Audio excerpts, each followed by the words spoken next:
Lupus LA would like to thank our generous sponsors for their support of the Your Story, Our Fight podcast. Emerge Business Solutions serves as a personal and professional CFO for clients across a wide spectrum of industries. They handle financial affairs with integrity and transparency. Gemini Beauty believes in beauty for a cause, and in their case, the cause is lupus. The team at Gemini is changing the skincare game for good. Hello and welcome to another episode of the Lupus LA podcast, Your Story, Our Fight.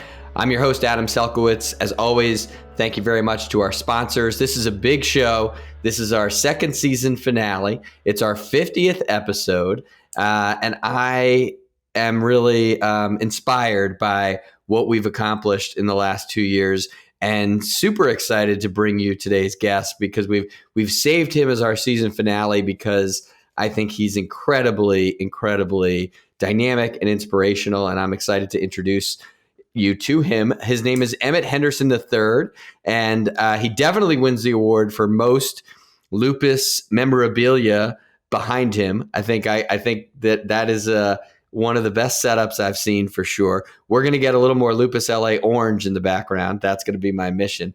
But Emmitt is a fierce advocate for lupus patients. He started the Male Lupus Warriors Corporation and has an incredible story to share himself and really about men with lupus. And so that's obviously near and dear to my heart. And so I think it's really appropriate that on our season finale, we're talking about men with lupus. So after my long introduction, Emmitt, welcome to the show. Thank you, Adam. I appreciate you having me. So tell me, Emmitt, give me your lupus story. Give me I know you were diagnosed a long time ago. So run me through kind of the beginning. That's where I always like to start. And who was Emmitt before lupus, and then how did it happen? Well, who Emmitt was in 1980 when symptoms started happening was just a little kid, just trying to have fun in life and run around a playground. But I was so restricted on that because of how I felt. And what I mean by that is I had a lot of high fevers and face rash, body rashes at the time that it made me feel so tired and fatigued that I felt like I couldn't keep up with the other little kids. So when I went to the doctors to get checked out for it, the doctors had no explanation on what it was either. They ended up taking a chunk out of my arm to do, a biopsy on it and still came up with nothing. So I ended up getting diagnosed with fevers and rashes of unknown origin at that time.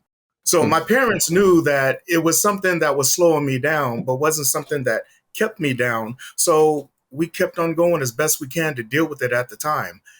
I dealt with that for over 15 years. Wow. Then in 1995, from the rashes to the fevers included now joint pains.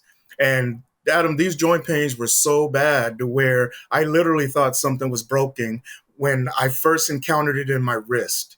The wrist was so bad where I was walking around as a manager of my company with my hand in my other hand, holding it, trying to figure out what's going on to ease the pain.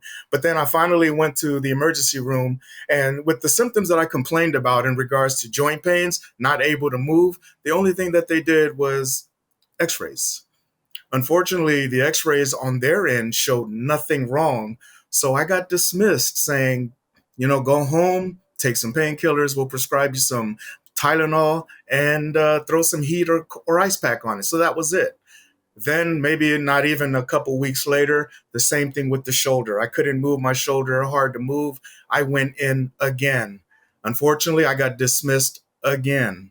So Adam, there was no third time after that, man. It was like after hearing, nothing as we see that we can do about it, but I am having these pains. And now I'm kind of embarrassed. I'm a young man, a healthy, strong looking man, and I'm going in. How old were you at the time? I was 25. How old were you? I was 25.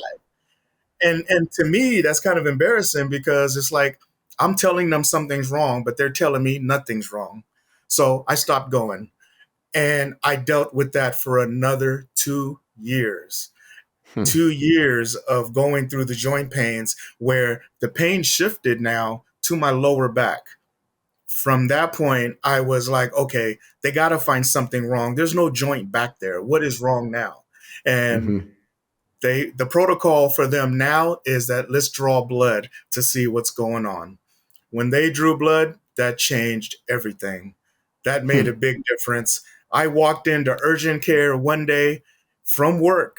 I never saw work again till a year and a half with everything going on. So that was the wild beginning of how this all started. What were you doing at the time? What was your job? I was a manager of an auto dealership working for Nissan as a service manager. I was young, and being a person of color at that time in 95, I felt like I had a lot to prove. So being sick was not an option for me. Being sick and not giving the thought that I can't do my job was not anything I wanted to put out there. So I kind of hid as many symptoms as I could up until, again, I was walking with a hunch over because of the lower back pain that I had. And I was basically had no choice but to go in and get checked. So you went, so urgent care, did they tell you had lupus, or they said, hey, this blood test, you need to go see a rheumatologist? No, they said because of their blood test, 8 hours later, we don't know what's wrong. We're going to have to take you to the hospital. That's where that went. Then about 30 to 40 days of, okay, I think we need to have you see a rheumatologist. We still don't know what's wrong. And that's where rheumatologists came in and saw me.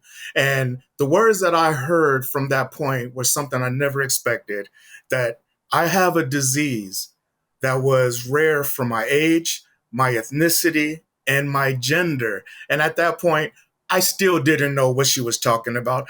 I didn't know anything about diseases, autoimmune diseases at that. But she told me that she thinks that I have a rare disease for men called systemic lupus. I did not, never heard that term before, did not know what it was. I asked the doctor, is this something that I can live with? She said, yes. All anxieties dropped because as long as I can live with it, I'll be fine, is what I thought. Just like that. Yeah. I heard much the same thing in 1987. So when I was diagnosed at 16. So we're that's a different time and I hope different experience now for people getting diagnosed with lupus, particularly men. I think, that's one of the things I really want to talk about here. So when you're diagnosed with a disease that affects 90% women, what goes through your head about that aspect of it? And what do you have to sort of cope with when you get that diagnosis as a man? Because this next phrase I had to hear and deal with, I had to take it a whole different route. And that phrase was, it's a woman's disease. And hearing that for me was straight denial. I mean, again, Adam, I'm 25 years old, person of color. I'm a manager of my organization. I had a lot of respect from my employees that followed me that were a lot older than me. So for me to be told that I have a debilitating disease that could change the way I live, that is a woman's disease, I was in denial. And I think that was only because I wasn't educated on what lupus was. So my first instinct was, as long as I can live with it, I'll be okay. That's what it was. So the denial part was strong because I felt like I had so much in place at my age and at doing what I was doing, to where this is just an obstacle in the road that I'm going to get over. But yet I never knew the severity of what was coming. Did you start treatment at that point? I did, only on medication. And because of my being diagnosed in 95 with SLE and lupus nephritis, I was already in stage 3 kidney failure, and that was the pains in my lower back. So I went home with about 28 individual pills all at one time. So that was the regimen that I had started, and it was just a world of change just with medication. So you felt better. Did your kidneys improve from that point forward? Not more of improved, but more maintained. They had my GFR rate. They had all my readings. So a month after, with all the medication, with side effects, at least my kidney function kind of maintained. And how long did that go on for? Once you sort of got into your balance mode? At least a couple years of medication, adding in chemotherapy, adding in radiation therapy, also adding in a kidney biopsy at that time, and then dealing with other ailments, what lupus brought on. And I know this ended up with about 10 years ago, you had a kidney transplant. Is that correct? Oh, yeah. Yeah. My kidneys maintained up until 2012. In 2012, I was told I had zero kidney function and I needed to go to dialysis. So I did peritoneal dialysis until I was blessed 14 months later with a kidney transplant. And so tell me about day before kidney transplant, day after kidney transplant. What's the difference? A world, a world of difference from knowing what I was dealing with being on dialysis for that long, and then getting a kidney transplant, knowing that I would probably only be dialyzed maybe a few more days until they see how my kidney is. The excitement, the anxiety was all there because I knew that I was going to be able to get back to a full, strong mode of what I was prior. And during this time, after you were out of work for a year, did you go back to the same career and same? Give me your work trajectory. Yeah, with every organ involvement that I had with lupus, the one thing I did maintain was my work. And that was because I was so again, ahead of my time that I felt at my age of what I was doing. I needed to maintain that. So in addition to keeping the illness away from everybody, I maintained my grounds as a manager, kept my position, kept everything going. I did have to take time off for surgeries, for doctors' times off of being sick, but none of that jeopardizing my job because of the job that I did for them. I was a good employee. I was kept until everything went down in 2019 with another diagnosis, and that unfortunately ended my career. A different diagnosis than lupus? Should I say an added on diagnosis of what was going on where lupus affected my brain. So Got it. I was having major brain headaches and migraines where they did an MRI. And a neurologist had told me that the patterns that they had seen in my brain looks as if it was caused from immunosuppressant medication and long-term of having lupus. And so that's put you out of work, unfortunately. It did because of the medications to ease my migraine. I couldn't be involved in heavy machinery, nor my judgment on being a manager could have been questioned. So, it took me out of work. So I want to take a quick break because that to me is a good place to stop, because I think what's taken over from the career side is this new career that you've developed as I almost want to say chief male lupus warrior. I mean, you're everywhere, and it's super impressive. So let's take a quick break, and we'll be right back with more from Emmitt Henderson III. Please visit our online store at lupusla.org.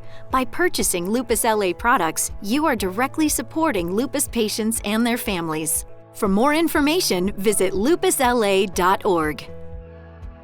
We are back on the Lupus LA podcast, Your Story, Our Fight, and we are talking about Emmitt Henderson III's fight against lupus, and it is certainly a battle. I want to go back before we talk about your advocacy.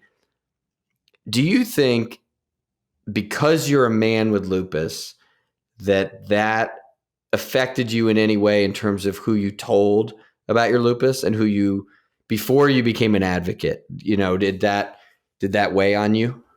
Absolutely. Absolutely. From day one of being diagnosed and telling it was a woman's disease.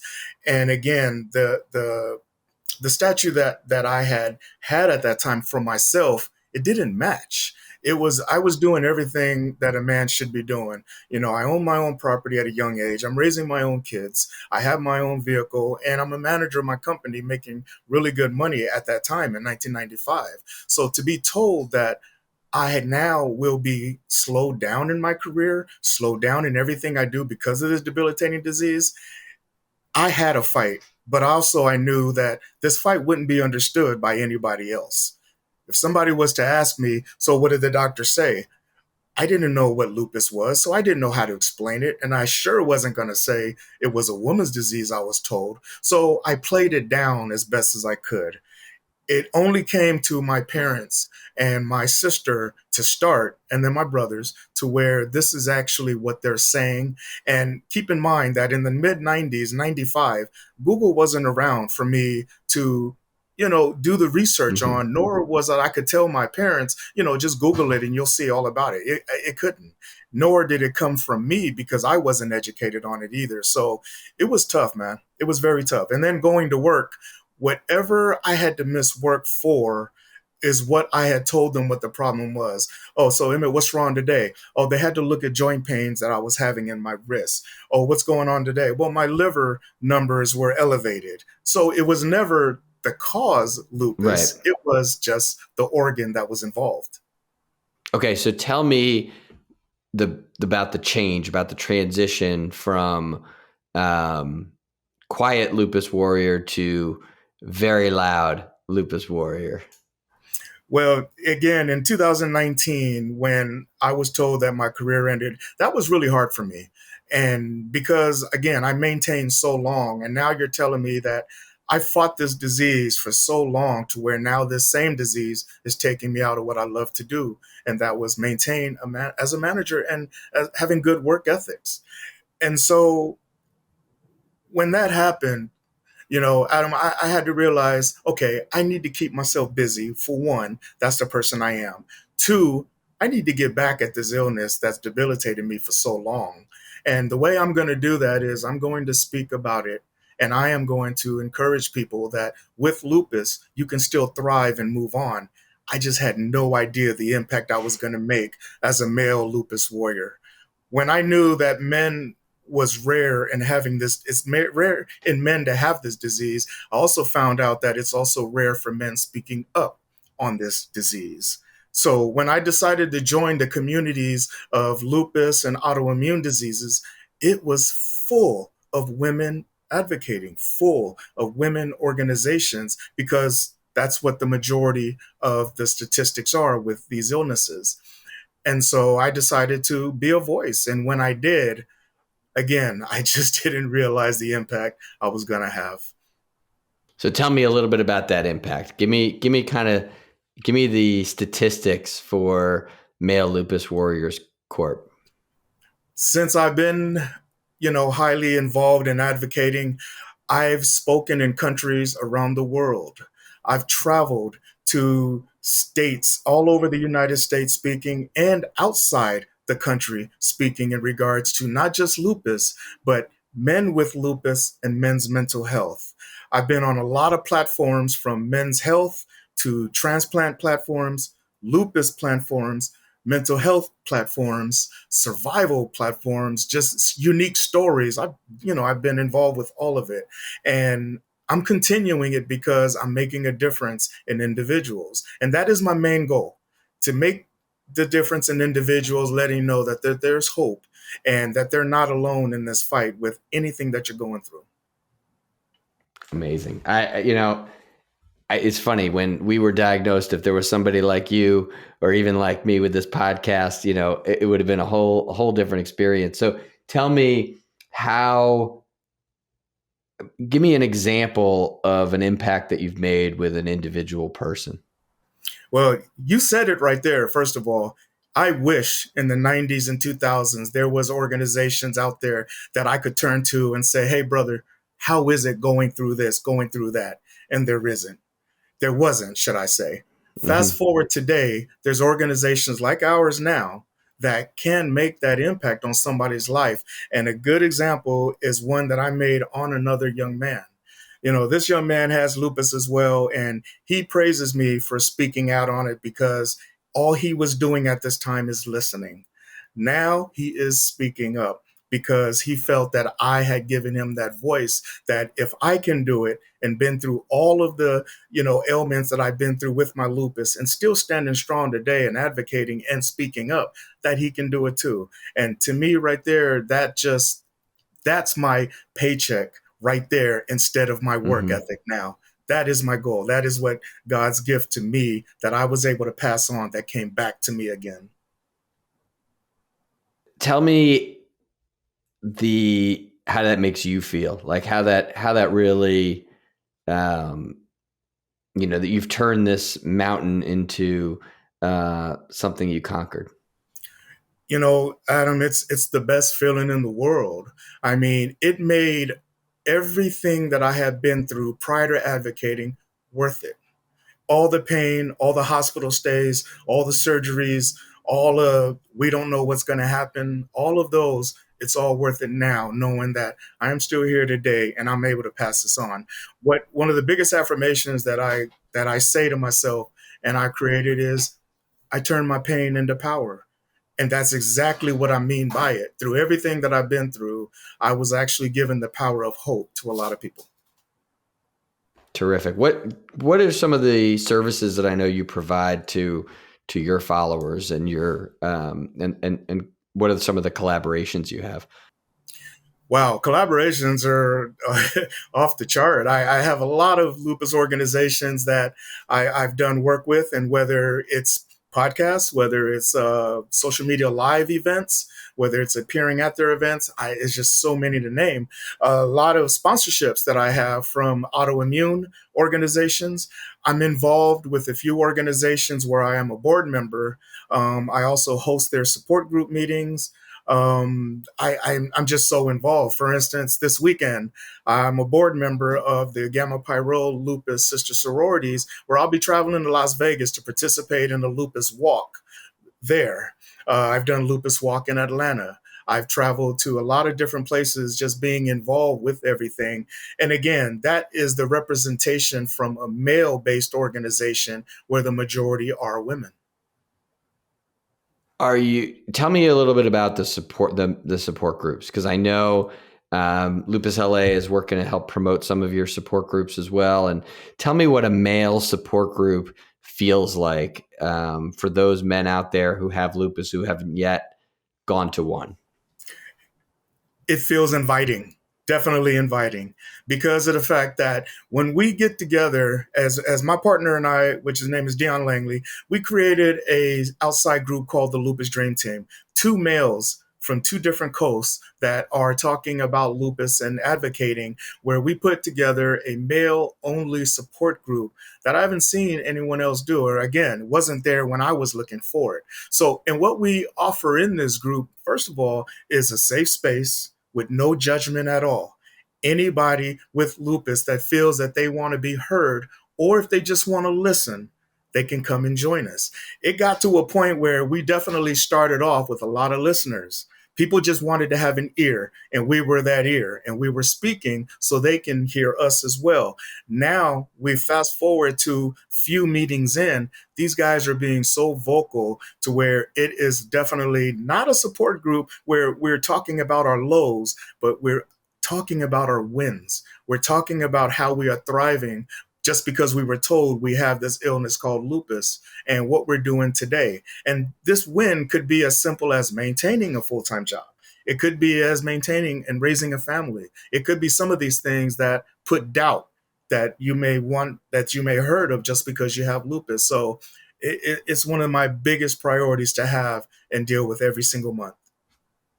Terrific. I would encourage everybody to check our website, check Emmitt's sites, and find out if you're a male with lupus.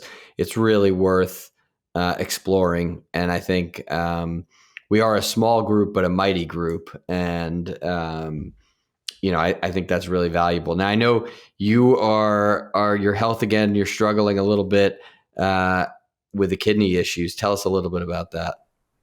Yeah, as of July 22, I got back from Africa from doing awareness in that country.